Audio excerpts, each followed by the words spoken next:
Yes, ni dutemberane na Today 250 nge nitwa Iva Ertier kuri kamera Wilson arahari ari kubikurikirana fresh cyane.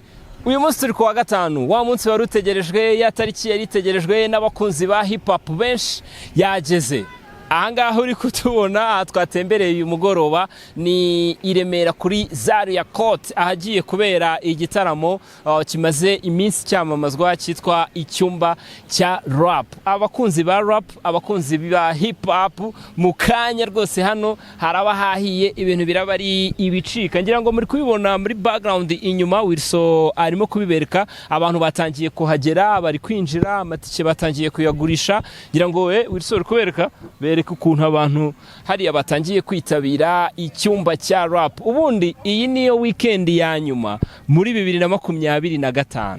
Iyi niyo weekend ya nyuma muri 2025. Wapanze ko iyi weekend yawe uza kuyikoresha ute? Wapanze ko iyi weekend yawe uri buyenjoyinge gute? Ese urasohokera hehe? Ese urajya hehe? Of course nyine nk'umuntu urimo gusoza umwaka. Noheli ndizera ko yagenze neza, ariko n'ubundi ntabwo irarangira, iracyakomeza. N'ubundi ni Boxing Day, abantu tuba tukiri muri Noheli bikiri kugenda. Ngira ngo ubu ngubu mufite gahunda zigiye zitandukanye. Ni wo wa gatanu wa nyuma muri 2025, weekend itaha cyangwa uwa gatanu uzakurikiraho deja tuzaba twarageze muri 2026. So nahawe rero kugira ngo wenjoyinge, userebure weekend ya nyuma, ubundi ibintu bigende neza cyane. Gatanu kuri gatanu umwaka tubusoza amahoro, dutangire nundi ibintu bimeze neza cyane. Abakunzi ba hip hop, abakunzi ba rap bari kugenda bagera hano benshi cyane, bari kugenda bahagera binjira. Ngira ngo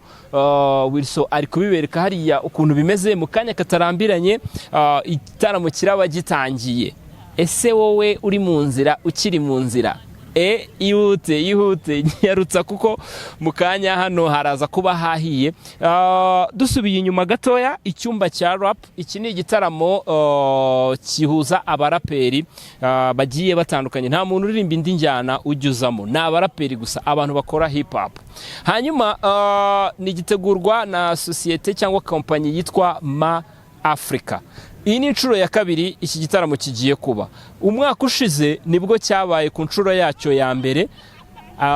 Uko byagenze murabyibuka neza cyane ko aho cyagombaga kubera kuri Canal Olympia imvura yaraguye kirapfa, baragisubika bakimurira kan Kigali. Itariki igeze bari barakimuriyeho ni itariki yo mu kwa mbere muri uyu mwaka deja twe twawugezemo. Ngira ngo rero uko byagenze umwaka ushize mwarabikurikiranye. So nyuma yuko bakimuriye mu matariki yafataga deja muri uyu mwaka, twe twageze mu kwezi kwa mbere nibwo bakimuriye kan Kigali. Nawe cyarabaye kigenda neza cyane, ariko ntago byagenze neza 100% kubera utuntu tumwe na tumwe tutagenze neza, ku buryo hari abitabiriye iki gitaramo batashye bitotomba batanyuzwe. Icyo gihe murabyibuka neza ko igitaramo cyarangiye Tuff Gang itaririmbye. Abantu benshi bataha bitotomba, abantu benshi bataha bababaye, bari kuvuga bati twaje kureba Tuff Gang none ntabwo tuyibonye. Ndetse n'abandi bahanzi bagiye batandukanye, hari hasigaye abanzi bakiya batashye bataririmbye. Uyu munsi rero uyu munsi bwo ni umwihariko, ni itandukaniro, barifuza gukosora amakosa yabaye mu gitaramo cy'umwaka ushize. Mu kiganiro n'abanyamakuru, aba bahanzi ndetse n'abategura iki gitaramo icyumba cya rap batwijeje ko ibintu byose biri ku murongo, ndetse batwizeza ko ikibazo cy'amasaha cyatumye abahanzi umwaka ushize bataririmba cyamaze gukemuka, ku buryo ibintu byose biri ku murongo. Bizeza abakunzi b'injyana ya rap ko umuhanzi wese ari buze kugira umwanya wo kuririmba muri iki gitaramo, kandi akaririmba bihagije nyine, apana gusondeka abantu. So nibyo tugiye kureba. Turi kuri Zaria Court, twahageze deja, abantu bari gukomeza baza binjira, ngira ngo muri kugenda mubibona. Ubwo rero mu kanya haraba hahiye abaraperi, abakunzi b'injyana ya rap. Uyu mwaka abaraperi bo mu Rwanda bafite intego yuko bagomba gukora iyo bwabaga hip hop ikajya hejuru y'izindi njyana zose. Niyo gahunda bafite, niyo ntego bafite. Nuko uyu mwaka bagomba kugerageza bagakora neza Musa bimeze bite se? Ngwino natuvugishe bana dore n'iki n'iki. Abantu bagiye batandukanye bari kugenda baza hano bitabira igitaramo icyumba cya rap. Meze bite mze? Fresh sana. Ni neza? Ni neza ntari bikabise. Meze bite se? Biracamo. Umwaka uri kuwusoza gute? Sha umwaka ni neza, Kigali harakeye, ibintu bimeze fresh. Ndetse bazo bibwire abakunzi ba Today. Yeah, of course njye nitwa David. Urabizi ko n'umunyamakuru nanjye kuri Best Rwanda TV banagenda ariko banakore subscribe. Yes, ukore subscribe no kuri Best Rwanda TV. Imbere cyane. Uje mu cyumba cya rap. Ni edition ya kabiri. Ugereranyije niki witeze uyu munsi cyangwa ukurikiye warasesenguye uri umunyamakuru uko byagenze umwaka washize n'uyu mwaka ibiganiro n'abanyamakuru babyitabiriye niki witeze kubona uyu munsi mu cyumba cya rap? Ikintu cya mbere nitezeho ni impinduka zijyanye no kubahiriza igihe, impinduka zijyanye na performance ziri hejuru cyane kubera ko mu cyumba cya mbere ari ibintu bitagenze neza birimo kubahiriza igihe, hari abaraperi tutabonye kuri stage bitewe n'uko amasaha yari yagiye, hari abaraperi baje binubira nyine uko bakiriwe n'ibindi nk'ibyo ngibyo. Uyu munsi twabonye batubwira yuko babikosoye, hari bimwe na bimwe bagiye bakosora nibyo tuje kureba, ariko nanone tuje kureba abaraperi dukunda. Uyu munsi nyine barimo barashaka ko hip hop bayishyira ku rundi rwego, barimo barashaka ko hip hop yigaranzura izindi njyana, tuje kubireba none barimo barakora iki, imiziki bari kuduha performance, nibyo bintu nyine biraza kutugaragariza no ya movement batangiye niba koko bayirimo fresh. Ese koko kuri umunyamakuru birashoboka ko hip hop yayobora izindi njyana mu Rwanda?